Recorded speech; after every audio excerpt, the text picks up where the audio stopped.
আপনাদের ভাষায় বলে আতুন এন কম লাভ দে সিটেঙ্গে আর সিলেক্টে দুনো মাল দে একই আজ 4 বছর ধরে এটা আসি বুঝছো না কি হই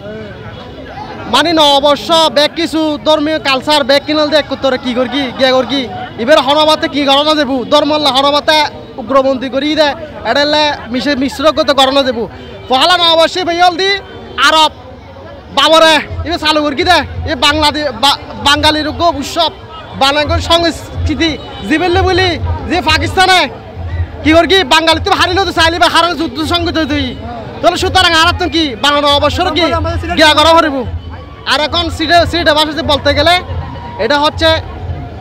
অনেক একটা মানে বাঙালির একটা অনেক বড় উৎসব যেটার কারণে বাঙালি আজকে স্বাধীন হয়েছে এবং পাকিস্তান কাছ থেকে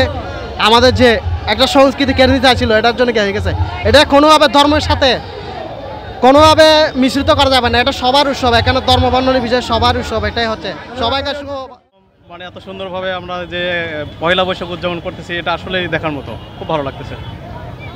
তো ধন্যবাদ